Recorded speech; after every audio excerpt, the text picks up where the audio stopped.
నా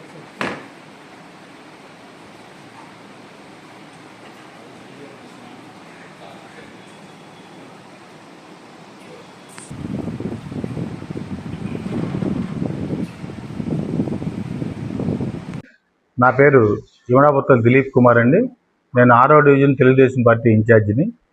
గడిచిన నెల 15 రోజులు సుమారుగా నెలన్నర నుంచి ఇక్కడ కొబ్బరి తోటలో జరిగినటువంటి సంఘటన గురించి నేను వివరణ ఇవ్వడానికి వాళ్ళ పత్రికా మిత్రుల సమావేశం ఏర్పాటు చేయడం జరిగింది.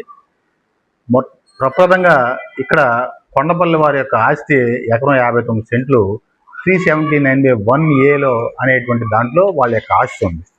వాళ్ళు వారి యొక్క ఆస్తిని 1941లో 21/12/1941 వాళ్ళు వాళ్ళ యొక్క ఆస్తిని కొనుక్కోవడం జరిగింది. దానికి సంబంధించిన రిజిస్టర్ ఆఫీస్ నుంచి తీసుకున్నటువంటి నకలు డాక్యుమెంట్లు.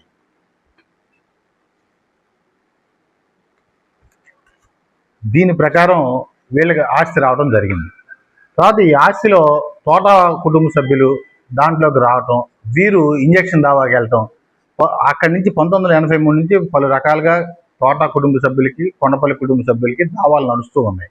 ఈ దావాలు ఇలా నడుస్తూ ఉండగా 2000 సంవత్సరంలో తోట కుటుంబ సభ్యులు ఈ ఆస్తిని కాట్రగడ్డ కుటుంబ సభ్యులకి ఈ ఆస్తిని అమ్మేశారు.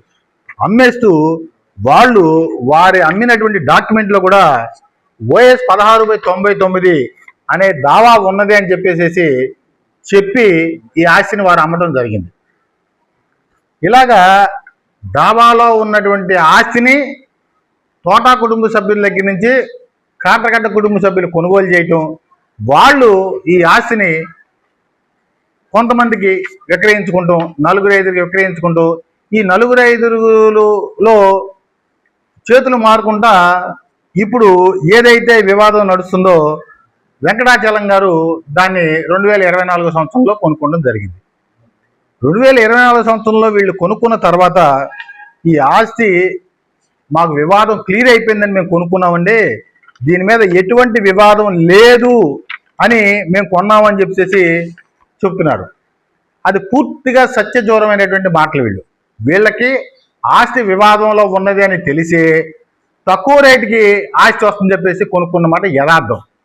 దానికి వీళ్ళు వేముల వనబాబు మరికొంతమందితో కలిసి వీళ్ళు CMA 484/2024 అనే దావా హైకోర్టులో ఇంప్లీట్ అయ్యి ఉన్నారు. ఈ దావా ఎప్పుడు ఇంప్లీట్ అయ్యారంటే వీళ్ళు 25/9/2024 నాటికి శ్రీపతి వెంకటాచలం గారు హైకోర్టులో CMA 484/2024 దావాలో ఇంప్లీట్ అయ్యారు. వారు ఈ ఆస్తి వివాదం గురించి పోరాడటానికి హైకోర్టుకి వెళ్ళారు. అవతల సైడ్ కొండపల్లి వారి కుటుంబ సభ్యులు ఉన్నారు, యువతల 56 మందో 52 మందో ఉన్నారు. వీళ్ళకి దావా నడుస్తూ ఉండగా ఈయన 2025 సంవత్సరంలో అక్టోబర్లో నిర్మాణాన్ని చేపట్టాడు. ఈయన ఎటువంటి ప్లాను పెట్టుకోవాలైనా, ఎటువంటి అనుమతులు లేకుండా ఈయన భవన నిర్మాణం స్టార్ట్ చేస్తే అప్పుడు మున్సిపల్ అధికారులు ఈయనకి నోటీస్ ఇచ్చారు.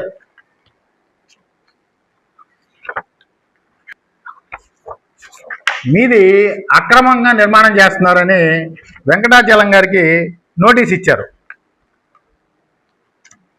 నోటీసు స్వయంగా వెంకటాచలం గారే అందుకున్నారు. అందుకున్న తర్వాత కూడా ఆయన ఈ పని ఆపట్ల. ఇదిగోండి, న్యూ అనాథరైజ్డ్ కన్స్ట్రక్షన్ అని క్లియర్గా మున్సిపల్ అధికారులు ప్లాన్ లేకుండా నిర్మాణం చేపట్టేదాన్ని అనాథరైజ్డ్ కన్స్ట్రక్షన్ అనగా ఏమంటారు?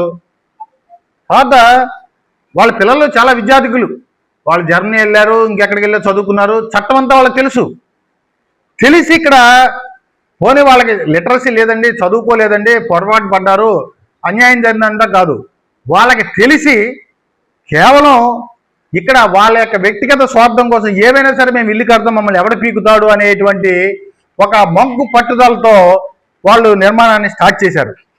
వీళ్ళు నిర్మాణం స్టార్ట్ చేసే నాటికి వీళ్ళకి ప్లాన్ లేదు. కాదని వాళ్ళని చెప్పండి, ప్లాను లేకుండా నిర్మాణం స్టార్ట్ చేస్తే మున్సిపల్ అధికారులు అడ్డుకోరా? దట్టు వీళ్ళకి అపోనెంట్గా ఉన్నటువంటి కొండపల్లి వారు ప్రతిరోజు సోమవారం వస్తే కలెక్టర్ ఆఫీస్లో గ్రీవెన్స్కి వెళ్తాం. ఏమంటే హైకోర్టులో ఆర్డర్ ఉంది, హైకోర్టులో సరే ఇక్కడ హైకోర్టులో ఆర్డర్ ఏమి ఇచ్చిందో కూడా చెప్పాలి నేను. High court may be pleased to issue a direction against the respondents directing them not to create any third party interest or alienate the suit schedule property in favour of third party pending disposal of CMA 484 of 2024 on the file of the high court. అంటే ఈ 484 CMA తేలే వరకు కూడా ఇందులో ఎటువంటి మూడో వ్యక్తుల్ని entertain చేయొద్దు అని చెప్పేసి హైకోర్టు క్లియర్గా దీంట్లో ఆర్డర్ ఇచ్చింది. హైకోర్టు ఆర్డర్ అలా ఉండగా వీళ్ళకి ప్లాన్ ఏ రకంగా వస్తుంది? వీళ్ళే ఒక పక్క దావా నడుపుతున్నారు, ఇందులో దావాలో ప్రతివాదులు వీళ్ళు చేరు కూర్చున్నారు ఇక్కడ.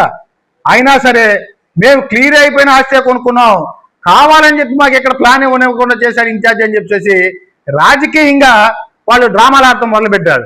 మీరు అనుకుని సాధించాలనంటే ఇది ఇరు పార్టీలకి తగాదా పెట్టేస్తే మనం సక్సెస్ అయిపోతాం అని చెప్పేసి వాళ్ళు ఇక్కడ ఒక రాజకీయ ఎత్తుగడ వేసుకుని దీంట్లో స్టార్ట్ చేశారు. సార్ మేము మంచి ఆస్తి కొనుక్కున్నాం, మేము కొనుక్కున్నాడికి ఎటువంటి ఇష్యూ లేదని.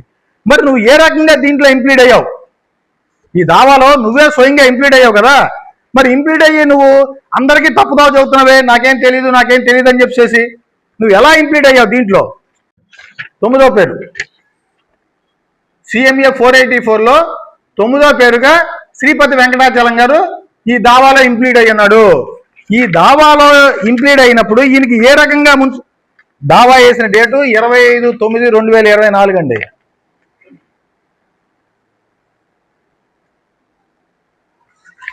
25/9/2024 నాటికి ఈయన దావాలో ఉన్నాడు. ఈయన దావాలో ఉన్నప్పుడు ఈయనకి ఏ రకంగా మున్సిపల్ అధికారులు ప్లాన్ మంజూరు చేస్తారు? దీన్ని దాచేసి ఎంతసేపు కూడా మేము జనసేన సభ్యులం కాబట్టే మాకు అన్యాయం జరిగింది, మేము జనసేన సభ్యులు కాబట్టి మాకు ప్లాన్ ఇవ్వలేకుండా ఇన్ఛార్జ్ ఆపాడు. సుమారుగా ఈ 6వ డివిజన్లో ఈ 2 సంవత్సరాల్లో ఓ 25 మంది 30 మంది ఇల్లు కట్టుకుంటారు. పాత్రికేయ సోదరులు నేను ఒకటే కోరుకున్నా, మీరు ఎవరైనా సరే ఎంక్వైరీ చేయండి, ఏ ఇంటోటి దగ్గరికన్నా వెళ్ళి దిలీప్ వెళ్ళి చేశాడని చెప్పి చెప్పండి, తల తీసేసి వెళ్ళిపోతాం. మాట కోసం బతుకుతున్నాం, పరుగుగా బతుకుతున్నాం. నేను గొడవలు ఎక్కడి నుంచి వస్తున్నాయి? అసలు దీనికి మూల కారణం ఏంటంటే ఇక్కడ తెల్లారేపాటికల్లా బియ్యం దొంగ అక్కడికి వచ్చాడు. అది ఏంట్రా బాబు, నా పేరు అక్కడ బయట పెట్టమాకండి, కొన్నంత నీ బినామీలేగా, అమ్మిందంత నీ అంచుర్లేగా, నా పేరు బయట పెట్టమాకండి, మీకు ఏదైనా ఉంటే నేను తర్వాత సెటిల్ చేసుకుంటా, కానీ మీరేం మాట్లాడమాకండి అని చెప్పేసి అక్కడ తెల్లారిపాటికి మాట్లాడు. నువ్వు 2 డైలాగులు కొట్టేసావు, 2 సినీ డైలాగులు కొట్టేసావు, నీ రావు నువ్వు వెళ్ళిపోయావు. వాళ్ళకి చెప్పావు, ఒరే నువ్వు దీంట్లో బయట రావాలని అంటే నువ్వు ఈ రకంగా చేయరా బాబు చెప్పేసి వాళ్ళకి డైరెక్షన్ ఇచ్చుకుంటూ వచ్చావు. నీ డైరెక్షన్ ప్రకారము, వాళ్ళు సొంత డైరెక్షన్ ప్రకారము చేసుకుంటూ వచ్చారు. ఇవాళ ఎవరు ఫలితం అనిపిస్తున్నారు? నీ వివాదాన్ని పరిష్కరించుకోవాలంటే నువ్వు పరిష్కరించుకోవాలి తప్ప ఇంకోటి పరిష్కరించుకోడు. 2 వ్యక్తులు ఆస్తి ఇద్దరిదని చెప్పేసి 2 ఉన్నారు. ఒకళ్ళ దగ్గర నువ్వు కొన్నావు, నీ 2వ వివాదమైనటువంటి దగ్గరికి వెళ్ళి నువ్వు ఈనాటి కలవలాలని, ఏమంటే నా ఆస్తిలా తెలిసి కొన్నామో తెలియక కొన్నామో ఏం చేయమంటా అని చెప్పి ఈ రోజుకు నువ్వు అడగకపోగా ఎంతసేపు ఇది ఇరు పార్టీలకి గొడవ పెట్టాలన్నావు. ఇది ఈ వివాదం మొదలైన తర్వాత ఎంపీ గారు మచిలీపట్నం వచ్చి విచ్చేసిన తర్వాత జన సైనికులకి అన్యాయం జరిగితే నేను చూస్తా ఊరుకోను అని ఆయన స్వయంగా మాట్లాడిన తర్వాత ఈ యొక్క కొండపల్లి వారు నాగరామాంజీరావు గారు స్వయంగా జనసేన పార్టీ అధ్యక్షులు వారు పవన్ కళ్యాణ్ గారిని కలిసి ఈ వివాదంలో మేము బాధితులు అండి, మాకు ఈ రకంగా జరుగుతుంది అని చెప్పి స్వయంగా పవన్ కళ్యాణ్ గారికి వెళ్ళి ఆయన ఎక్స్ప్లెయిన్ చేశారు. ఇది పేపర్లో కూడా వచ్చింది. ఇన్ని జరిగినా కూడా ఇంకా ఇది ఎంతసేపు తెలుగుదేశం వాళ్ళే చేపించారు. ఇన్ని వివాదాలు ఉండగా తెలుగుదేశం ఏం సంబంధం ఉంది? తర్వాత ఈయన ప్లాన్ ఎప్పుడు అప్లై చేశాడు? డిసెంబర్ 18వ తారీఖు నాటికి ఈయన ప్లాన్ అప్లై చేశాడు. అప్పుడు దాకా నువ్వు ఎందుకు ప్లాన్ పెట్టలా? నువ్వు నిజంగా ఇది ఉంటే నువ్వు ప్లాన్ పెట్టకుండా ఉండేవాడు కాదు కదా. నువ్వు అక్టోబర్లో ఇల్లు స్టార్ట్ చేసావు అనే దానికి నిదర్శనం 4/10 నాటికి ఈయన యొక్క భవనం ఈ పరిస్థితిలో ఉంది. 4:10 తర్వాత 11:11కి ఇలా పిల్లర్లు వేసాడు.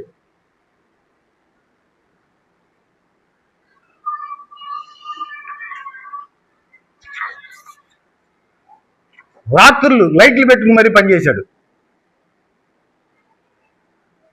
ఇది ఇలా ఉండగా అక్టోబర్ 13, 15 తారీఖు కరెక్ట్గా నాకు గుర్తులేదు, కానీ ఈ తారీఖుల్లో మున్సిపల్ అధికారులు ఈ అక్రమ కట్టడాన్ని వీళ్ళు ఆపట్లేదు కాబట్టి తొలగిస్తామని చెప్పేసి జేసీబీతో రావడం జరిగింది. ఆ రోజు పెద్ద ఎత్తున గోపవానిపాలెం గ్రామస్తులు మా గ్రామస్తుడికి వీళ్ళు చెప్పిన మాటలను నమ్మి, వీళ్ళ మోసపూరితమైనటువంటి మాటలను నమ్మి మా ఊరు వాడికి అన్యాయం జరిగిపోతుందని చెప్పేసి వాళ్ళంతా కూడా ఇక్కడ రావడం జరిగింది. ఇతను చెప్పిన మాటల వల్ల వాళ్ళు వచ్చారు. నిజాలు తెలిసినోడు దాచేశాడు, ఎదురుకుండా చెప్పేవాడు లేడు. ఇక్కడి నుంచి వచ్చినటువంటి గోపవానిపాలెం గ్రామస్తులు ఇదంతా ఇలా జరుగుతూ ఉండగా అప్పుడు వీళ్ళు ఏం చేశారు, తెలివిగా ఆ అక్రమ కట్టడానికి జనసేన జెండాలు కట్టేశారు. ఎవడన్నా ఇల్లు కట్టినప్పుడు దిష్టి బొమ్మ కింద ఆంజనేయ స్వామి బొమ్మ, ఇంకెవరి బొమ్మ, దేవుడి బొమ్మ దిష్టి కడతారు. ఈ సన్నాసులు జనసేన జెండాలను కట్టారు. దీన్ని ఏమంటారు? ఇది రాజకీయ కుట్రగా ఏంటిది? ఇద్దరు వ్యక్తుల వివాదాన్ని, ఇద్దరు ఒకే కులస్తులు, ఒకే కమ్యూనిటీ చెందిన వాళ్ళు, ఒకే పార్టీకి చెందిన వాళ్ళు అని చెప్పేసి వాళ్ళు పక్కన ఎత్తినోరు కొట్టుకుంటుంటే కాదు వెంకటాచలం కుటుంబ సభ్యులు మాత్రమే జనసేన సభ్యులు అని చెప్పేసి ఇక్కడ ఒక కొత్త రాగం ఏదో దున్నపోదు ఏంటంటే దోణ కట్టేయమన్నాడు ఇంకొక ఆయన వచ్చి. ఇది ఎక్కడికి వెళ్తాం అసలు? ఇవన్నీ కూడా ఇలా జరుగుతూ ఉండగా ఈ పోలీసులు రావటం, ఆ రోజు పడగొట్టకుండా ఈ గ్రామస్తులంతా రావటం, ఇది ఆర్కే గారు ఆ రోజు వచ్చి ఏమంటే మా జన సైనికుడు అన్నారు, మాకు అన్యాయం జరుగుతుంది మంత్రి గారు అంటాం. సరే దీన్ని మాట్లాడదు ఏంటని చెప్పేసి ఆయన పిలిపించి మాట్లాడదా అని చెప్పేసి గెస్ట్ హౌస్ పిలిపించారు. ఆ రోజు స్వయంగా ఆర్కే గారు వచ్చారు. ఏమంటే ఇలా జరిగిందండి అని అంటే, ఏమండే మీకు ఇద్దరూ కావాల్సిన వాళ్ళే, మీకు ఇద్దరూ తెలిసిన వాళ్ళే, మీరే ఈ వివాదాన్ని పరిష్కరిస్తే బాగుంటుందని చెప్పేసి మంత్రి గారు ఆర్కే గారికి బాధ్యత అప్పగించిన మాట వాస్తవం కాదా? ఆ తర్వాత ఆర్కే గారు స్వయంగా కొండపల్లి తేజ గారి ఇంటికి వెళ్ళి ఈ డాక్యుమెంట్లన్నీ పరిశీలించిన తర్వాత, ఏమంటే ఎంత వివాదం ఉందని నాకు తెలీదు, ఇలా ఉన్నప్పుడు నేను మాత్రం ఏం చేయగలుగుతాను, కోర్టు పరిష్కరించిన తర్వాతే దాన్ని నిర్మాణ పనులు చేసుకోవాలి తప్ప ఇలా చేయమాకండి అని చెప్పేసి ఆయన వచ్చి వెంకటాచలం కుటుంబ సభ్యులకి చెప్పారు. వాళ్ళు ఇలా వినకుండా రాత్రిపూట లైట్లు పెట్టుకుంటామో, శని ఆదివారాలు సెలవులు వస్తే పని చేసుకుంటామో, ఇలా ముందుగా చేసుకుంటూ వెళ్ళిపోతుంటే ఈ కొండపల్లి కుటుంబ సభ్యులు సోమవారం కలెక్టర్ గారికి పెట్టుకుంటూ వెళ్తాం. మళ్ళీ ఆర్కే గారికి తెలియజేయడం, ఏమన్నా ఇలా కట్టేస్తారంటే ఈ స్వయంగా రామకృష్ణ గారు శివయ్యని, ఆర్టీసీ కాలంలో ఉండేటువంటి శివయ్యని స్వయంగా ఇక్కడికి వచ్చాడు.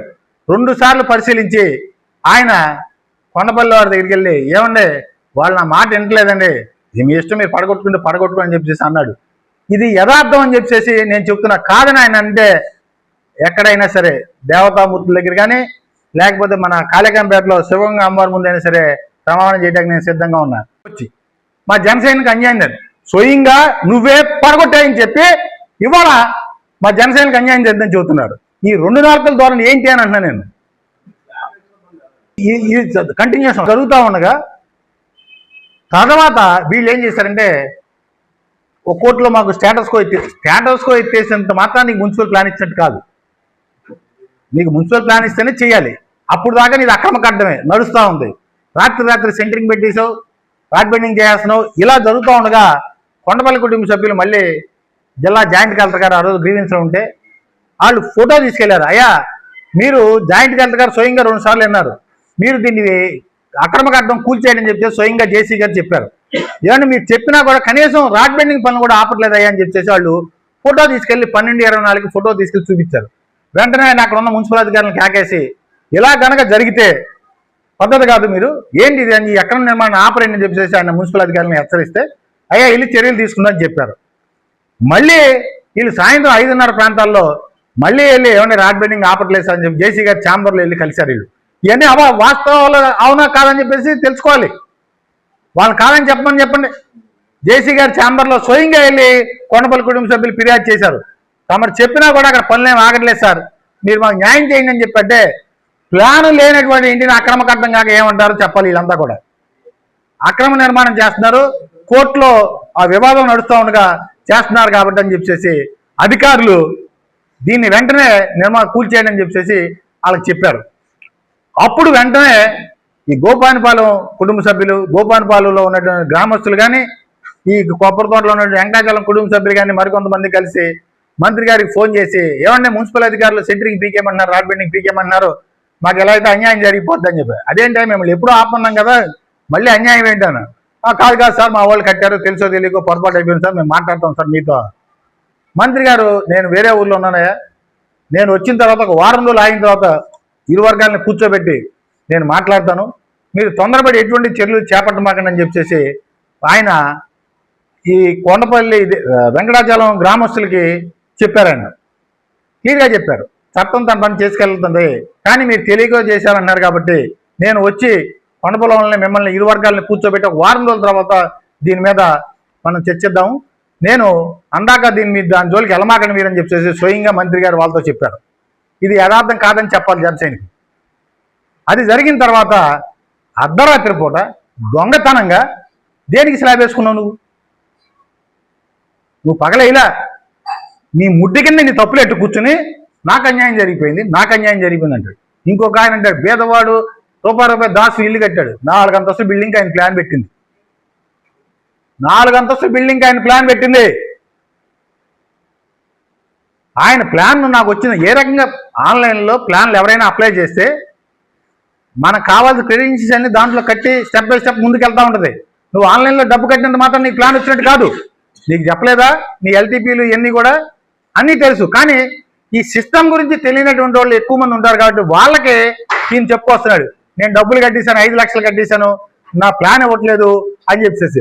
ఆన్లైన్లో అన్ని కాగితాలు పర్ఫెక్ట్గా ఉంటేనే నీకు ప్లాన్ మంజూరు అయింది. నీకు ప్లాన్ మంజూరు కాలేదు, అసలు నువ్వు ప్లాన్ అప్లై చేసిన December 18 అయితే నువ్వు అక్టోబర్ నుంచి ఇల్లు కట్టుకొస్తున్నావు కదా, నీకు ప్లాన్ తప్పని ఏంటి అసలు? నువ్వు అక్టోబర్లో ఎందుకు ఇల్లు కట్టావు? నిన్ను క్వశ్చనించేవాళ్ళు లేకుండా నీకు కావాల్సినటువంటి పాత్రికేయ సోదరులు పెట్టుకుని టెక్నికల్గా జనరల్గా పాత్రికేయ సోదరులు ఏంటంటే మామూలుగా పొలిటికల్గా బాగా నాలెడ్జ్ ఉంటుంది తప్ప ఇలాంటి టెక్నికల్ ఇష్యూస్ మీద అంతగా అవగాహన ఉండదు. కాబట్టి ఎవరైనా కూడా పాత్రికేయ సోదరులు నిజమే కావచ్చు డబ్బు కట్టించుకున్నారు మున్సిపాలిటీ వాళ్ళకి, ప్లాన్ అయిపోవడం దుర్మార్గం అని చెప్పి ఎవరికైనా సరే అదే ఆలోచన వస్తుంది. అక్కడ ఉన్నటువంటి టెక్నికల్గా అది అప్రూవల్ కాదు. నువ్వు ప్రతి స్టేజ్లోనూ ఈ డబ్బులు కడితేనే నెక్స్ట్ స్టేజ్కి వెళ్తావు. తర్వాత నేను దీన్ని మార్టిగేట్ చేశానని అన్నావు, అది మార్టిగేట్ చేస్తేనే నువ్వు ముందుకు వెళ్ళగలుగుతావు. ఇవన్నీ చేసిన తర్వాత ఆ స్టేజ్లో ఉండగా ఇది హైకోర్టులో వివాదం ఉందని చెప్పేసి ఇది ఆన్లైన్లో ఎవరు ఆపరు, ఫిజికల్గా ఆఫీసర్లు వెరిఫై చేసేటప్పుడు ఇది వివాదంలో ఉంది కాబట్టి దీన్ని రిజెక్ట్ చేశారు. ఇవన్నీ చెప్పకుండా నువ్వు దాచేసుకుని ఇన్ఛార్జి డబ్బులు అడిగాడు, తెలుగుదేశం వాళ్ళు అన్యాయం చేశారు, జనసేన వాళ్ళు కాబట్టి మాకు అన్యాయం జరిగిపోయింది.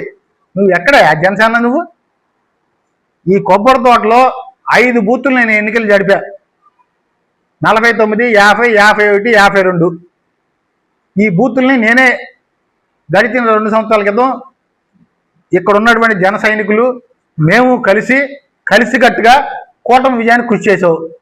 నువ్వు కానీ కొడుకులు కానీ ఏ రోజన్నా అంత ఇక్కడికి వచ్చారా? నువ్వు ఎవరికి ప్రచారం చేసావు? చెప్పుకున్నావు ఇవాళ జనసేన చేసావు, జనసేన చెప్పామండి. వీళ్ళతో పాటు ఇంకొక ముగ్గురు ఉన్నారు, కట్టిక చీటర్స్. వీళ్ళంతా కూడా అవాస్తవాన్ని దాచేసి రాజకీయ తగాద అయితే మేము లబ్ధి పొందొచ్చు అని చెప్పేసి మాట్లాడుతున్నారు.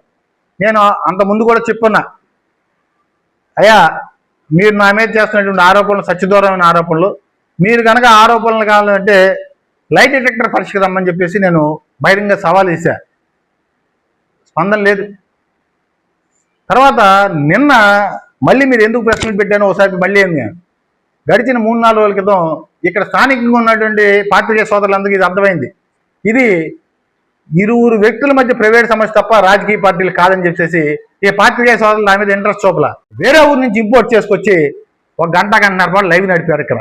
దాన్ని రోజుకో పార్ట్ ముక్కలు చేసి వదలటం. దీంట్లో నాకు బాధేసిన అంశం ఏంటంటే, రాజకీయాల్లో నేను రాకముందు నుంచి కూడా రామకృష్ణ గారు నాకు ఆదర్శం. మేము ఆయన కట్టే బిల్డింగ్లన్నిటికీ నేను సెంటరింగ్ పెట్టా. ఆయన ఎలాగా అడుగు ఎక్కుతా పైకి వచ్చాడో నేను కూడా ఈ ఊళ్ళో సైకిల్ తొక్కుతానే పైకి వచ్చా. నేను ఆయన ఆదర్శంగా తీసుకున్నా. ఏ రోజు కూడా అన్నా అని చెప్పి కడుపార ఆయన ఇవాళ రాజకీయాలు వచ్చినాయి, కానీ మేమిద్దరం కలయికలో పనిచేసినప్పుడు కానీ ఆయన ఇళ్ళకి సెంటరింగ్ పెట్టినప్పుడు కానీ ఏ రోజున్నా కూడా అన్నా ఏంటన్నా ఇది అని అంత ఇదిగా ఆప్యాయంగా వెళ్ళి మాట్లాడుకున్నాను నేను. ఇంత జరుగుతుంటే అసలు నాకు ఏంటి ఇది? ఒక పక్కన రామకృష్ణ గారు అన్నీ తెలిసి ఆయన అక్కడ కూర్చుని ఉండగా ఇవాళ వీళ్ళు ఇన్ఛార్జ్ అని చెప్పేసి మాట్లాడుతున్నారు. డైరెక్ట్గా మాట్లాడినాడు కుట్టే వెంకట్రావు, ఈ ఇన్ఛార్జ్ చేశాడు ఇదంతా అని చెప్పేసి. అక్టోబర్ 13, 2022వ తారీఖున ఈ యొక్క వెంకట్రావు గురించి నేను ప్రెస్లో మాట్లాడా. ఏమయ్యా వెంకట్రావు, ఏం నీ సంగతి ఏంటి? ఆ రోజు లగాయితూ తెలుగుదేశం పార్టీలో వచ్చి బయటకు వచ్చేసావు. నీకు తెలుగుదేశం పార్టీ ఎంత విలువిచ్చింది, అక్కడి నుంచి పోయి ఇక్కడ తేలేవు. ఈ ఏళ్ళకి మొదలెట్టావు, కుంపట్లు పెడతాం. నిత్యం నువ్వు ఎంతసేపు కూడా జనాల్ని ఏడిపించదంటావు తప్ప నీ పార్టీలో ఉంటావు. నీ పార్టీలో నువ్వు ఏ కెపాసిటీతో మాట్లాడుతున్నావు? నువ్వు అసలు నీకేంటి, నీకున్న స్థాయి ఏంటి? ఈ పార్టీలో జనసేనలకు అన్యాయం జరిగితే చూస్తావు. ఏం అన్యాయం జరిగిందయా? నీ యొక్క వ్యక్తిగత ఎజెండాతో ఇక్కడ జనసేన పార్టీ వాళ్ళందరూ తప్పుదో పట్టిందని చూస్తున్నావు. నేను ఆర్కే గారిని కోరుకున్నది ఒకటే, ఇప్పుడు దాకా జరిగినవన్నీ కూడా నేను యథార్థాలే చెప్పా. ఇవన్నీ యథార్థాలు మీకు కూడా తెలుసు. ఈ యథార్థాలు కాదు, నేనన్నీ అబద్ధాలు చెప్పాను అనుకుంటే మీరు నన్ను లైట్ ఎడిటర్తో వచ్చి పంపిస్తే నేను సిద్ధంగా ఉన్నా. అలాగే ఒక నీతి నిజాయితీ ఉన్నవాళ్ళైతే ఈ వెంకటాచలం కొడుకులు కానీ, వెంకటాచలం గారు కానీ, ఇంకా మాట్లాడుతున్నటువంటి పక్కన ఉన్నటువంటి ముగ్గురు చీటర్స్ కానీ, వీళ్ళంతా కూడా లైట్ ఎడిటర్స్ పరిస్థితి రావాలి. మీరు మాట్లాడితే చీటర్స్ అంటున్నారు ఏంటని అనొచ్చు. మీరు చెప్తా, వీళ్ళ ముగ్గురు కూడా తోట నరేంద్ర బాబు, వడ్డీ నాగ శ్రీకాంత్, చదలవాడ పద్మశ్రీ గారు, వీళ్ళ ముగ్గురు కూడా వారు తప్పుడు సర్వే నెంబర్లు వేసి ఇంటి ప్లాన్లు తీసుకున్నారు. ఇదిగోండి చూడొచ్చు.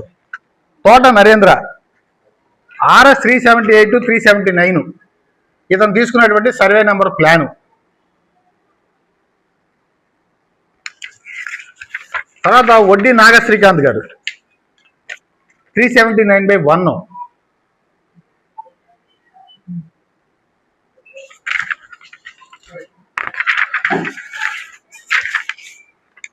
చదలవాడ పద్మశ్రీ గారు RS 378 379. వీళ్ళ షెడ్యూల్ ఆస్తులు 379/1A వీళ్ళ షెడ్యూల్ ఆస్తులు ఉన్నాయి. ఇదిగోండి, వీళ్ళు మదర్ డాక్యుమెంట్ ఉంది కదా, 2000 సంవత్సరంలో వీళ్ళు కొనుక్కున్న డాక్యుమెంట్లో కూడా 379/1A అని ఉంటుంది.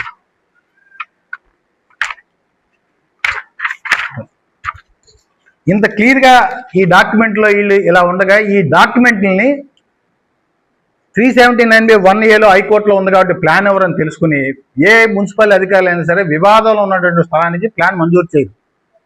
ఇది తెలుసుకుని వీళ్ళు అప్పుడు అధికారుల్ని, అప్పుడు రాజకీయ పలుకుబడిని వాడుకుని తప్పుడు విధానంలో ప్లాన్ సంపాదించుకున్నారు. ఈ తప్పుడు ప్లాన్ మంజూరు చేయించింది బియ్యం దొంగే.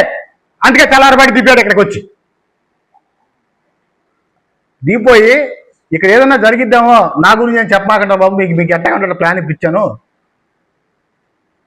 ఇది క్లియర్ కట్గా ఇది మోసం కాదా? మోసం చేయటం కాదా? వాళ్ళకేం చెప్పారు, మీరు కొనుక్కోండి నేను ప్లాన్ ఇప్పిస్తా అన్నావు. నీ మాటలన్నీ కొన్నారు, దామును పడ్డారు ఇప్పుడు వాళ్ళందరూ కూడా. నువ్వు కాదు మేము ఇప్పించలేని చెప్పు, ఈ ప్లాన్ మంజూరులో నువ్వు అధికారులకు ఫోన్ చేసి చెప్పలేని చెప్పు. వీళ్ళంతా కూడా వైసీపీ నాయకులతో కలిసి జర్నీ చేసి ఇవాళ తేడా రాగానే టక్ మేమంతా జనసేన అంటున్నారు. ఈ జనసేన కింద ఈ 4 బూతుల్లో ఏ రోజన్నా సరే వీళ్ళు ఎక్కడన్నా ప్రచారం చేశారా? చెప్పండి. నాతో పాటు ఉన్నారు 12-13 మంది ఇక్కడ జన సైనికులు కానీ మేము కానీ కలిపి ఇక్కడ ఎలక్షన్ చేశామే. ఏ రోజు మీరు రాలేదే? అసలు మీరు ఎవరో కూడా తెలియదే నాకు. ఉత్తి పుణ్యానికి నిందలేయటం, గుడ్డగాల్చి మీద వేసుకుంటే అది గవనాడేపడ్డా. నేను గుడ్డగాల్చి మీద వేస్తే పారిపోయే భయపడిపోయే రకాన్ని కాదు. నేను పోరాటం చేస్తే నేను ఈ స్థాయికి వచ్చా. 2023 నుంచి పోరాటాలు వివిధ దశలో చేశా. ఈ నరకాసురుడు బియ్యం దొంగనే రాజకీయాల్లో లేకుండా చేయడం కోసమే నేను రాజకీయాల్లోకి వచ్చా. నేనేం భయపడిపోయి పారిపోయాను కాదు, ఆరోపణలు బెదిరిపోయాను కాదు. నేను నికార్స్గా ఉన్నాను కాబట్టి ఇంత దమ్ముగా నేను మాట్లాడగలుగుతున్నా. ఈ చేతనైతే రండి, నిరూపణకి వెళ్దాం. ఇది ఇద్దరు వ్యక్తిగత ఆస్తుల సంబంధం. ఇందులో మంత్రి గారికి పాత్ర లేదు, తెలుగుదేశానికి పాత్ర లేదు. గౌరవ జనసేన పెద్దలు నేను కోరుకునేది ఒకటే, ఎంపీ గారికి తప్పుదోవ పట్టించారు. ఎంపీ గారు ఇక్కడే ఉండి ఆయన ఎలక్షన్ ప్రచారం స్టార్ట్ చేసేవాళ్ళు రోజు 6వ వార్డులోనే ఉన్నారు. మరి ఆ రోజు ఫోటోలు చూస్తుంటే ఈ నామినేషన్ చేసిన రోజు గర్భగుడిలో నేనే ఆయనతో పాటు నామినేషన్ ఇప్పించా. కనీసం ఒక మాట ఏం దిలీప్ ఏం జరిగిందని కూడా మరి ఆయన పని ఒత్తిడి వల్ల పిలవలేకపోయారు నన్ను. ఆయన పిలిచి దిలీప్ ఏంటి అక్కడ ఏం జరిగిందని చెప్పేసి అడుగుంటే నేను మొత్తం చెప్పుకున్నామండి. అయ్యా వీళ్ళు తెలిసే ఈ డ్రామాలన్నీ ఆడుతున్నారు అని చెప్పేసి ఆయన నాకు అవకాశం ఇవ్వలేదు. అవకాశం ఇస్తే ఇప్పటికైనా సరే పార్టీ పెద్దలు దగ్గరికి వెళ్ళి, జనసేన పెద్దల దగ్గరికి వెళ్ళి, నాకు ఎటువంటి భేషజాలు లేవు, మేము కూటమిలో కలిసి పనిచేసాము, నేను చిరంజీవి గారికి, మా జనరేషన్ అందరూ చిరంజీవి గారి అబ్బాయిలు ప్రత్యేకంగా చెప్పు అక్కర్లా, 190 మంది కుర్రోళ్ళందరూ కూడా ఆ రోజు చిరంజీవి గారి టికెట్లు కోసం చొక్కాలు దించుకున్నారు తప్ప వాళ్ళు ప్రత్యేకంగా ఎవరైనా చెప్పుకో అక్కర్లా. ఇన్ని జరుగుతుంటే మాట్లాడితే ఓ పక్కనేమో మంత్రి గారిని బతిలాడతారు, మంత్రి గారు దీన్ని ఎలాగోలా పరిష్కరించండి, మీరు ఆ కొనబలంలో ఒప్పించండి అన్నారు. ఇటు పక్క వచ్చేసి ప్రెస్ మీట్ పెడుతున్నారు. ఏంటి దీని అంతరం ఏంటి? ఇది ఇద్దరు వ్యక్తిగతలు అని చెప్పేసి మీ అందరికీ తెలియదా? ఎవరి గుండెల మీద చేసాడు మాట్లాడుకోండి. ఇది కొండ పొలంలోదే ఆస్తి, వాళ్ళదే తోట కుటుంబ సభ్యుల ఆస్తి అని తెలియదా? ఇన్ని జరుగుతుంటే ఈ కొబ్బరి తోటలో సుమారు 150 కుటుంబాలు ఉంటాయి ఆ స్థలం చుట్టూతా. ఒక్కళ్ళైనా సరే అక్కడికి వచ్చి మీకు ఎందుకు మద్దతు పలకట్లా? ఆ వివాదం ఉందని అందరికీ తెలుసు కాబట్టి ఏ కొబ్బరి తోటలో కొనుక్కున్న వాళ్ళు లేరా? మీకంటే డబ్బున్న వాళ్ళు లేరు ఎక్కడ? ఆ వివాదం స్థలం కొనుక్కున్న ఎందుకు బాబు అని చెప్పి ఎవడైనా వివాదం ఉన్న ఇంటిని కనుక స్థలం అని తెలిస్తే వివాదం తేలేదాకా ఇల్లు కట్టుకుంటూ ఆపుకుంటారు తప్ప ఇలా పడదోచుకుంటా జనాలను తెచ్చి కట్టుకుంటూ వెళ్ళి బ్లాక్మెయిల్ చేయాలని చెప్పేసి ఎవరు అనుకోరు. ఇప్పుడు ఏం జరుగుతుందంటే ఎదురుకుండా ఉన్న పాత్రికేయ సోదరులు క్వశ్చన్లు ఇవన్నీ తెలియకపోవడం వల్ల, వాళ్ళు అడగలేకపోవడం వల్ల వాళ్ళు చెప్పింది మాత్రమే నిజమని అనుకుంటాం. ఎంతసేపు కూడా అరే ఇల్లు పగలగొడతామేంటి, ఇంత దుర్మార్గంగా చేయటం ఏంటి అని చెప్పేసి అన్నారు. దీని వెనక ఇంత కుట్రపూరితంగా వాళ్ళు వీళ్ళకి స్లాబ్ వేసుకుంటే పడగొడితే నేను డబ్బులు ఇస్తానని చెప్పినోడు ఎవడో తెల్లారపాటి పరిగెత్తుకొచ్చారు వీళ్ళంతా. ఎవడు అండతో నువ్వు? ఎవరైనా సరే ఒక బిల్డింగ్ పని చేసుకున్నా అంటే బాబు ₹1,00,000 పోతేనే అల్లలాడిపోతామే, పొరపాటు జరిగిందనంటే నువ్వు 25-30 లక్షల రూపాయలు ఏ ధైర్యంతో అక్కడ నువ్వు ఖర్చు పెట్టావు? నీది నిజాయితీ అయిన ప్రాపర్టీ అయితే అర్ధరాత్రులు ఎందుకు పని చేసుకున్నావు? చుట్టూతో తెరతాపలు కట్టి ఎందుకు పని చేసుకున్నావు? మనుషులు కాపలా పెట్టుకుని ఎందుకు పని చేసుకున్నావు? ఎన్ని నిన్ను అడిగేవాళ్ళు లేడు, డిబేట్ చేసేవాళ్ళు లేరు కాబట్టి నీ ఇష్టం వచ్చిన టీవీల ముందు మాట్లాడుకుంటున్నావు. వీటన్నిటి మీద కూడా వాళ్ళు మాట్లాడిన మాటలన్నిటికీ కూడా నేను న్యాయపరమైన చర్యలు, చట్టపరమైన చర్యలు అవన్నీ తీసుకుంటాను. అవన్నీ జరుగుతాయి. కానీ ఈలోపు ఇక్కడ ఏం జరుగుతుందంటే ఇది కూటమిలో చిచ్చు రేపటానికి చేసే కుట్రని నేను కనుక బహిరంగంగా నేను ఇక్కడ ఉన్నాను కాబట్టి నేను చెప్పకపోతే అది నా తప్పు అవుతుంది. ఎవరైతే తెలుగుదేశం పార్టీలో పదవులు అనుభవించి అక్కడ నాయకత్వం మీద నువ్వు విమర్శలు చేస్తే, నేను ప్రతి విమర్శలు చేస్తే దాన్ని సమాధానం చెప్పుకోలేక పారిపోయి ఇక్కడ చేరావో అతను వీళ్ళందరినీ కూడా తప్పుదో పట్టిస్తున్నాడు. అతనికి ఉన్న కెపాసిటీ ఏంటో చెప్పి చెప్పాలి జనసేన పెద్దలు. పార్టీలో అతనికి ఏం కెపాసిటీ ఉందని చెప్పి మాట్లాడుతున్నాడు అతను. నేను తప్పు చేసి నిజం అయ్యి ఉంటే వీళ్ళు ప్రెస్ మీట్ మాట్లాడుతున్నప్పుడు ఈ చుట్టుపక్కల మిగిలిన డివిజన్ అధ్యక్షులు ఉన్నారు, 5వ డివిజన్ వారు ఉన్నారు, 4వ డివిజన్ ఛాయాదేవి గారు ఉన్నారు, చిలకలపూడిలో రాజు గారు ఉన్నారు. మరి వీళ్ళందరూ కూడా వచ్చి దీంట్లో పాల్గొవాలి. ఎందుకు వాళ్ళందరికీ విషయం తెలుసు. నువ్వు లోపల కుట్రపూరితాన్ని పెట్టుకుని తెలుగుదేశానికి జనసేనకి గ్యాప్ పెంచాలి. నువ్వు బీ టీం అక్కడ. నీకు రానాయపేటలో స్విచ్ చేస్తే 16% బల్బు వెలుగుతుంది. ఆ రామనాయుడుపేట ఆర్డీల ప్రకారం నువ్వు పని చేసుకుంటూ వెళ్తున్నావు కాబట్టి ఇన్ని వివాదాలకి మూల కారణమైంది. ఇప్పటికైనా సరే నేను కోరుకున్నది ఒకటే, ఇది ఇరు కుటుంబాల సమస్య, ఇరు పార్టీలు కాదు. ఒకవేళ పార్టీలు అనుకున్నా ఇద్దరు జనసేన వాళ్ళే. వాళ్ళే స్వయంగా చెప్పుకుంటున్నారు. కొండపల్లి తేజ గారు మీ పార్టీలో ఎన్ని రోజులు తిరిగారు, మీతో ఎన్ని రోజులు చేశారు, మీతో రోజు జర్నీ చేస్తాడే.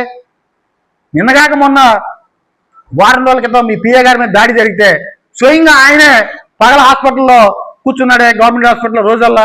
ఇవన్నీ అవాస్తవాలా? మీరు యాక్సెప్ట్ చేయడానికి ఎందుకు యాక్సెప్ట్ చేయట్లా? ఇది జనసేన పార్టీ కుటుంబ వ్యవహారం, ఇద్దరు జనసేన వాళ్ళు. మీరు ఎందుకు ఒప్పుకోలేకపోతున్నారు? ఏంటి మీ ఆంతర్యం ఏంటి? ఎవడు మిమ్మల్ని నడిపిస్తుంది దీంట్లో? ఎవడు తప్పుదో మాటలు మీరు ఇవన్నీ మాట్లాడుకుంటున్నారు? ఇప్పటికైనా సరే జనసేన పెద్దలు వాస్తవాలు తెలుసుకోండి. దిలీప్ మీద కోపం ఉంటే అది ఇంకో రకంగా తీర్చుకోండి తప్ప దిలీప్ ఎదిగిపోతున్నాడో లేకపోతే వాళ్ళ కూటమి మేమేం మాట్లాడకూడదు అన్నారు. హైకోర్టులో ఉండేది కూటమి ఎవరన్నా ఇస్తారా ప్లాన్? అదే సార్ చెప్తుంది అదే. వీళ్ళు అక్టోబర్ 23 ఆ ప్రాంతాల్లో నేను ఇక్కడ అర్బన్ బ్యాంక్ అధ్యక్షుడిగా నాకు అవకాశం ఇస్తే నేను ప్రమాణ స్వీకారం పెట్టుకుంటే ఆ కార్యక్రమంలో కూడా ఈ కొట్టే వెంకటరావు అతని అనుచరులు రసాబసా చేసి బాయ్కట్ చేశారు. ఏంటి అని అంటే మా జనసేన అభ్యర్థికి వైస్ ప్రెసిడెంట్ ఇవ్వకుండా తెలుగుదేశం వాళ్ళకి ఇస్తున్నారన్నారు. గవర్నమెంట్ ఇచ్చిన జీవోలో వైస్ ప్రెసిడెంట్ అనే పదమే లేదు. అక్కడికి మా పార్టీ పెద్దలు గోపిచంద్ గారు వీళ్ళంతా నాకు చెప్పారు, ఏమయ్యా మంత్రి గారు రాగానే అదే మాట్లాడి చేద్దాం, కుదరదని చెప్పేసి బాయ్కట్ చేసి బయట మీడియాలో మాట్లాడావు. ఆ రోజు లేదా వాళ్ళ మీద క్రమశిక్షణ చర్యలు ఏమి ఉండవా? మాట్లాడితే దీంట్లో మంత్రి గారు లాక్కొస్తారు. ఏంటి మంత్రి గారి సంబంధం ఏంటి అసలు? దీంట్లో ఏం సంబంధం ఉంది?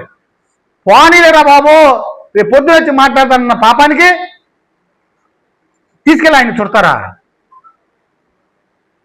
సెంటరింగ్ పీకేయమన్నారండి, మున్సిపల్ అధికారులు వచ్చారండి, రాత్రిపూట వచ్చారు సార్, అది పీకేయకపోతే పొద్దున్నే పగలగొట్టేస్తా ఉన్నారు సార్, మీరు కొద్దిగా చెప్పి పెట్టండి సార్ అని చెప్తే నేను ఊళ్ళోకి వచ్చినాక మాట్లాడతలేవా అని చెప్పేసి ఆ అధికారులకు చెప్పిన పాపానికి జారి తెలిసి ఆయన చెప్తే నువ్వు చేసిన తప్పుకి ఎంతమందికి చుట్టావు తీసుకొచ్చి? అంటే తప్పు 6 నెలల పాటు వివాదం నడిచింది. ఏం చేశారు ఈరోజు ఈ జన సైనికులు అందరూ కలిసి? ఈ 6 నెలల్లో అతన్ని ఎందుకు నిర్మాణాన్ని ఆపలేపారు? కోర్టు ఆర్డర్లు ఉన్నాయి, స్వయంగా మీరే చెప్పారు వీళ్ళు మా మాట వింటలేదని చెప్పేసి. ఇది తెల్లారివాడి జరిగింది కాదు, అక్టోబర్ 13, 15 తారీఖు దగ్గర నుంచి మార్చి 30 తారీఖు దాకా జరిగింది ఈ వివాదం. ఇంత లెంగ్దీ పీరియడ్లో ఎందుకు దీన్ని సెటిల్ చేసుకోలేపారు? జనసేన నాయకులు ఈ వివాదాన్ని ఎందుకు సెటిల్ చేసుకోలేపారు? ప్లాన్ లేకుండా కడతాం తప్పు అని ఎందుకు చెప్పలేకపోతున్నారు అతనికి? ఎందుకనంటే వీళ్ళకి పూర్తి సమాచారం లేదు. వాళ్ళకి నిజంగా ఆ ఇది ఉంటే వెంటనే అరే అక్కడ దిలీప్ ఉన్నాడు, అతను చూస్తున్నాడు, ఏం జరిగిందని చెప్పేసి పిలిచి అడగటం కూడా లేదు. ఎందుకంటే వీళ్ళకి లోపల నా మీద ఒక ద్వేషభావం అలుగుంది. కారణం ఏంటంటే కార్తీక వన సమారాధన, కాపు కార్తీక వన సమారాధన భోజనాలు పెడదామని చెప్పేసి కాపు పెద్దలందరూ నిర్ణయించుకుంటాం. ఆర్కే గారి దగ్గరికి వెళ్తాం, అన్న నీ ఆధ్వర్యంలో వన సమారాధన చేసుకుందామని చెప్పి ఆడటం, ఆయన కూడా ఓకే అని అంటాం. అప్పుడు జరిగినటువంటి సందర్భంగా అన్న ఇవాళ కాపు కులానికి తిరిగి మళ్ళీ పవన్ కళ్యాణ్ నాయకుడు వచ్చాడు రంగా గారి తర్వాత, కాబట్టి మనకి ఇష్టం ఉన్నా లేకపోయినా సరే మనం అందరం కూడా పవన్ కళ్యాణ్ గౌరవిస్తున్నాం. కాబట్టి పవన్ కళ్యాణ్ గారిని విమర్శించినటువంటి వాళ్ళని వనభోజనాలు పిలవడానికి వీల్లేదు అని నేను క్లియర్గా ఆ రోజు చెప్పడం జరిగింది.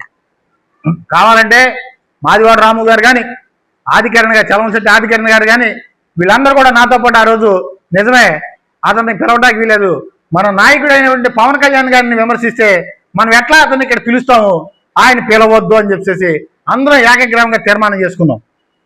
విచిత్రంగా 2 రోజుల ముందు ఉందనగా టక్మంటే వెళ్ళిపోయి కేవలం జన సైనికులు మాత్రమే అతని ఇంటికి వెళ్తారు. ఆ కాపు వన సమారాధనలో పార్టిసిపేట్ చేస్తున్న వాలంటీర్లుగా తెలుగుదేశం కాపులు కూడా ఉన్నాం కదా, మేము ఎవరం వెళ్ళాం. కేవలం జన సైనికులు మాత్రం వెళ్ళి ఎవరైతే ఆ నాయకుడిని అవమానపరుస్తూ ఉంటాడో పద్దాక ఆడి గుమ్మం తొక్కి అతన్ని పిలుచుకొచ్చారు. అతను రాలేదో వచ్చాడో తర్వాత సంగతి. ఇక్కడి నుంచి ఈ వివాదానికి వీళ్ళకి ఏంటంటే అక్కడ స్విచ్ చేస్తే ఇక్కడ వెలుగుతున్నాయి కొంతమందికి. ఆ మర్మాన్ని మిగిలిన జనసేన నాయకులందరూ కూడా తెలుసుకోమంటున్నారు. రామనాయుడుపేటలో స్విచ్ వెలిగిద్ది, ఇక్కడ బల్బులు వెలుగుతున్నాయి. గమనించండి అయ్యా, ఈ వివాదంలో 2 వ్యక్తులే తప్ప ఏ పార్టీకి సంబంధం లేదు. కాదు నా ఆరోపణలు కనుక ఆర్కే గారు కనుక నమ్మితే దయచేసి వాళ్ళ కనుక నీతి నిజాయితీ చీవు నెత్తులు రక్తం కనుక ఉంటే వాళ్ళందరినీ మీరు ఎంట పెట్టుకుని లైట్ డిటెక్టర్ పరిస్థితి అన్ను వాళ్ళని తీసుకెళ్లాల్సిందిగా కోరుకుంటున్నాం. అన్నీ కూడా 378/1 అనే సర్వే నెంబరు, 379 అనే సర్వే నెంబరు, ఇలాంటి తప్పుడు సర్వే నెంబర్. వాళ్ళకున్న షెడ్యూల్ ఆస్తి 379/1A వాళ్ళకున్న షెడ్యూల్ ఆస్తి. ఆ షెడ్యూల్ ఆస్తి నెంబర్ వేసి ప్లాన్లు తీసుకోవాలా? వాళ్ళు చీట్ చేశారు. ఎవరై అనుమతితో చేశారు? అప్పటి వైసీపీ నాయకుల యొక్క దీంతో అధికార బలంతో తప్పుడు సర్వే నెంబర్లు వేసి ప్లాన్లు ఇప్పించారు వాళ్ళకి. ఇవాళ ఈ తోట నరేంద్ర ఎవరైతే ఉన్నాడో అతను ఇల్లు కట్టినప్పుడు సెంటరింగ్ పెడితే 2 నెలల పాటు మున్సిపల్ అధికారులు ప్లాన్ లేదనేది సెంటరింగ్ నిలిపేశారు. కావాలని మీరు కొబ్బరి తోటలు అడగొచ్చు ఎవరైనా సరే. 2024లో అతను ఇల్లు సెంటరింగ్ పెడితే 2 నెలలు 23 డిసెంబర్ ప్రాంతాల్లో పెడితే చాలా నాళ్ళు అతను ఆపేశారు. మున్సిపల్ అధికారులు వెళ్ళనివ్వలా. తర్వాత ఇప్పుడు మాజీ మంత్రి బియ్యం దొంగ తన యొక్క రాజకీయ బలంతో, అధికార బలంతో వాళ్ళకి ప్లాన్లు ఇప్పించారు. వీళ్ళు ఏమనుకున్నారంటే, మేము 5 లక్షలు ఇచ్చాము, మాకు ప్లాన్లు ఇచ్చారు కదా, నేను తప్పేంటి అని అన్నారు. వాళ్ళు మోసపోయింది, పక్క సర్వే నెంబర్ వేసి ప్లాన్లు ఇచ్చారు. వీళ్ళు ఇచ్చినటువంటి 5 లక్షలు డుబ్బు. ఇది ఎక్కడ బయటకు వస్తుందని చెప్పేసి తెల్లారిపడి దుక్కుంటూ దిగాడు. నీ అనుమతి లేకుండా బందర్లో క్షేమైనా జరిగిందా? కరెంటు పోలు వేయాలంటేనే నీ ఇంటికి వచ్చి సారిగలు పడి నీతో చెప్పించుకుంటే తప్ప కరెంటు పోలు మారదు. అలాంటిది నువ్వు చెప్పకుండా ప్లాన్లు ఇచ్చారు ఇక్కడ. కాదని చెప్పు, నువ్వు చెప్పలేదని. మన అంతరాత్మే మనకి సాక్షి. అంతరాత్మ విరుద్ధంగా ఎవరో చేయకూడదు. నీ అంతరాత్మను అడుగు, నువ్వు చెప్పావో చెప్పలేదా? ఇన్ని తప్పుడు పనులు వాళ్ళు చేసుకుంటూ వచ్చేసేసి వాళ్ళ యొక్క ఆస్తులు కాపాడుకోవడం కోసం ఇది ఇరు వర్గాలకి, ఇరు పార్టీలకి అని చెప్పుకుంటూ వస్తున్నారు. ఇద్దరు కాపులే, ఇద్దరు జనసేన వాళ్ళే. ఇందులో తెలుగుదేశానికి ఎట్టి సంబంధం లేదు.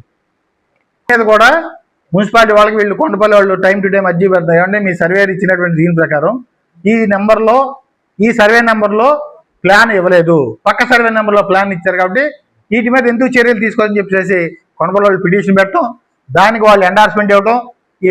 ఇప్పుడు లీగల్ యాక్షన్ త్వరగా నిదానంగా నడుస్తూ ఉంటాయి, ఒక్కొక్కటి జరుగుతూ ఉంటాయి. నేను అనేది ఏంటంటే, ఈ వివాదంలో తెలుగుదేశానికి కానీ నాకు కానీ ఎటు సంబంధం లేదు. కేవలం నా రాజకీయ ఎదుగుదల చూసి దీన్ని ఓరవలేక చేసే కుట్రే తప్ప, ఆర్కే గారికి ఇంత విపులంగా తెలిసింటే ఆయన వెళ్ళడు అసలు. ఆయన వివాదానికి ఆమె దూరం వెళ్ళిపోతాడు ఆయన. అట్లాంటిది ఆ పెద్ద మనిషికి తప్పుడు సలహాలు ఇచ్చి, అన్న ఈ జన సైనికులు కనుక బుధాన్ని ఇచ్చుకోకపోతే మన పరువు పోద్దని చెప్పేసి ఆయనకి ఎక్కిచ్చి తీసుకొస్తారు తప్ప, ఆయన ఏ రోజు కూడా వివాదాలకు వెళ్ళే మంచి కాదు.